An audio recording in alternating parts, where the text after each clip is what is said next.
Picture yourself in a tree. Not a metaphor, literally in a tree. 15 meters off the ground, somewhere in eastern Africa, roughly 6 million years ago. You are not you yet. You are something between an ape and a human, small and quick, with curved fingers built for gripping bark and feet that wrap around branches like hands. Up here, you are safe. Leopards can't easily reach you. Hyenas can't reach you at all.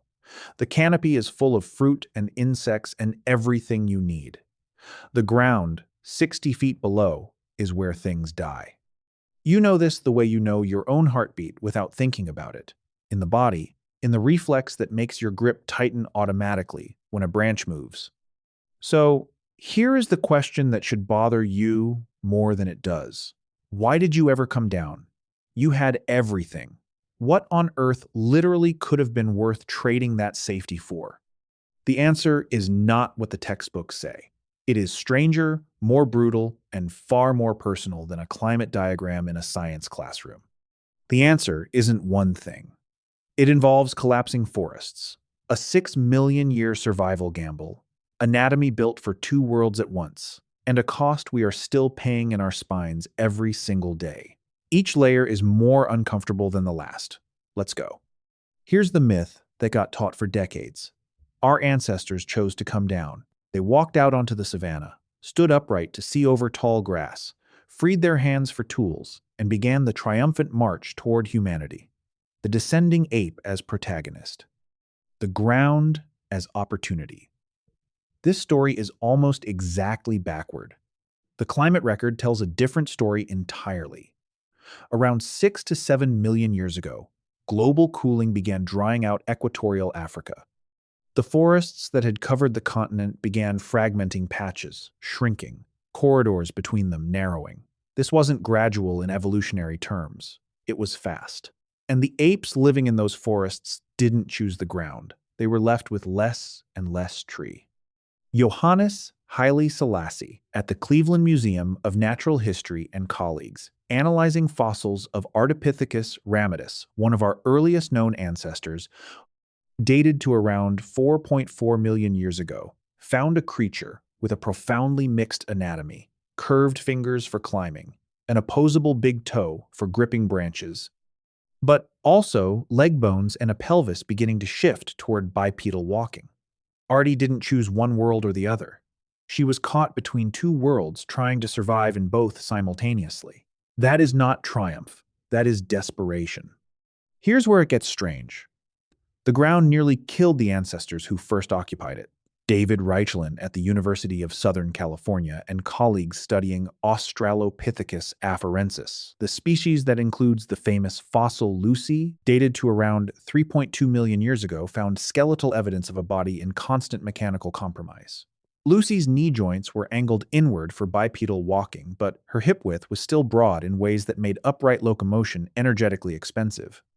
Her spine had the beginnings of lumbar curvature, the S-curve, that lets modern humans walk efficiently but not fully developed. The result was a gait that researchers estimate cost roughly 75% more energy per meter than chimpanzee knuckle walking on all fours. She burned more fuel, moved slower, and was far more exposed. The ground dwellers were not thriving. They were barely surviving. And the evidence from the fossil record shows that for hundreds of thousands of years, early hominins didn't abandon the trees. They maintained a dual existence, sleeping and hiding in trees, traveling and foraging on the ground, not fully committed to either strategy.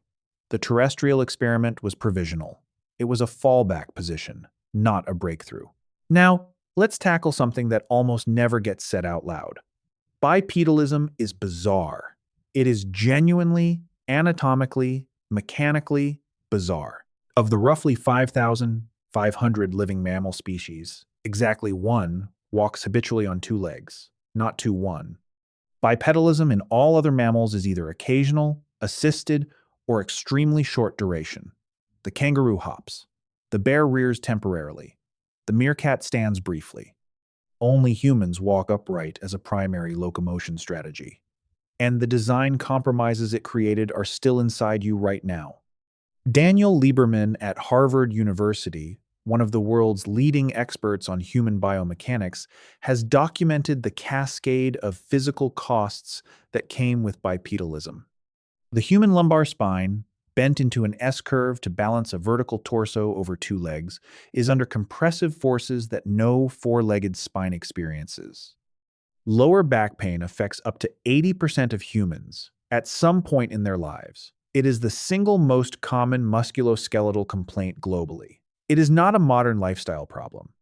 It is a 6 million-year-old engineering compromise that evolution never fully resolved because the advantages of bipedalism outweighed the costs, but only just. The human pelvis, narrowed for bipedal efficiency, made childbirth profoundly more dangerous than in any other primate. Human newborns are uniquely helpless compared to any other ape infant born neurologically premature because any more development in the womb and the skull couldn't pass through the birth canal. The obstetric dilemma, researchers call it. A structural conflict between walking upright and giving birth safely, with human infants as the compromise. Every baby born is a reminder of the price paid for leaving the trees.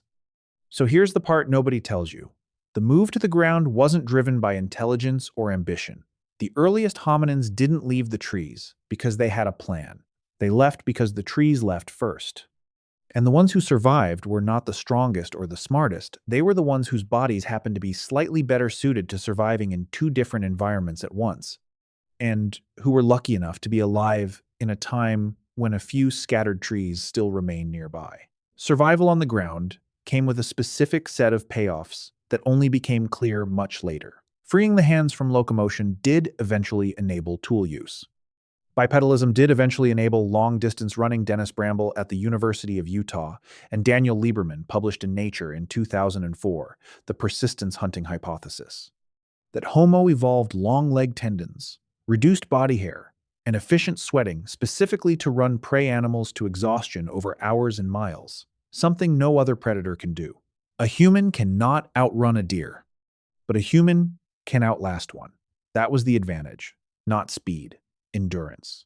The savanna rewarded a specific type of survival, long, slow, relentless.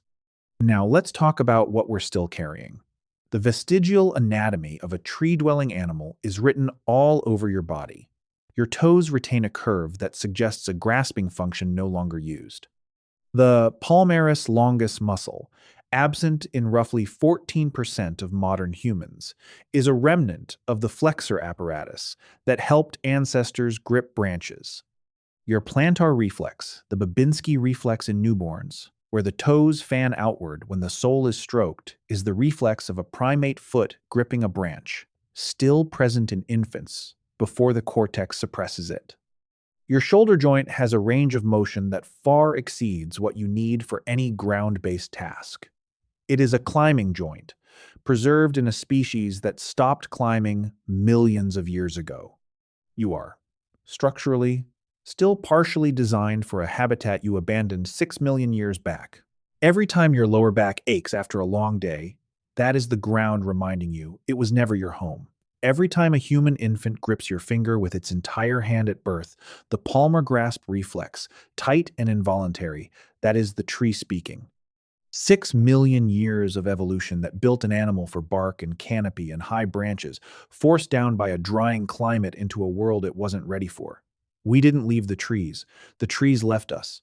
And we spent the next 6 million years learning to be something we were never supposed to become. We're still learning.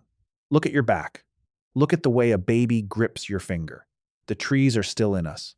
We just can't go home anymore.